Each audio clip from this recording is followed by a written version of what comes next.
মেয়েটি শুধু একবার বিমানের জানালা দিয়ে বাইরে তাকিয়েছিল, কিন্তু সে যা দেখল তাতে সে পুরোপুরি স্তম্ভিত হয়ে গেল। মেঘের ভেতর এক মানুষ দাঁড়িয়ে আকাশে উড়ে যাচ্ছে। এই দৃশ্য দেখে তার হঠাৎ বাবার মৃত্যুর আগে বলা কথাগুলো মনে পড়ে গেল। বাবা বলেছিলেন, যদি তুমি সেই আকাশে উড়ে বেড়ানো তান্ত্রিককে খুঁজে পাও, তাহলেই হান পরিবারের ওপর নেমে আসা সর্বনাশ থেকে বাঁচা সম্ভব। এদিকে সেই যুবক 10 বছর ধরে পাহাড়ে কঠোর সাধনা করেছে। সব ধরনের বাধা, প্রলোভন আর অশুভ শক্তিকে জয় করে সে প্রায় অমরত্বের দ্বারপ্রান্তে পৌঁছে গিয়েছিল। কিন্তু একটাই জিনিস তাকে আটকে রেখেছে, তার স্ত্রীর প্রতি অটুট ভালোবাসা।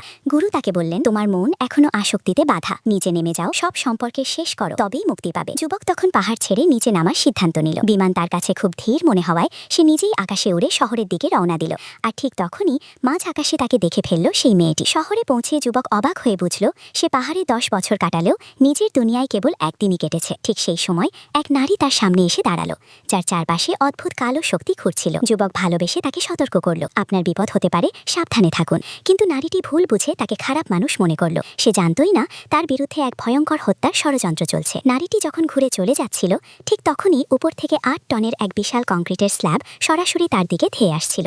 মুহূর্তের মধ্যে যুবক ঝাঁপিয়ে পড়ে তাকে বাঁচালো। এইভাবে সে বাঁচালো সেন গ্রুপের নারী সিইওকে। কিন্তু ঘটনাটা এখানেই শেষ হয়নি। বাড়িতে ফিরতেই শাশুড়ি তার জামা চেপে ধরে চিৎকার করে উঠল, তুই সেফ থেকে 20 মিলিয়ন টাকা চুরি করেছিস। যুবক ব্যাখ্যা দিতে চাইল, কিন্তু তার বোন আর দুলাভাই বলল, এই বাড়িতে তুই একমাত্র বেকার জামাই, তাই চোর তুই। সে অসহায় হয়ে স্ত্রীর দিকে তাকালো, আশা করল অন্তত সেই বিশ্বাস করবে।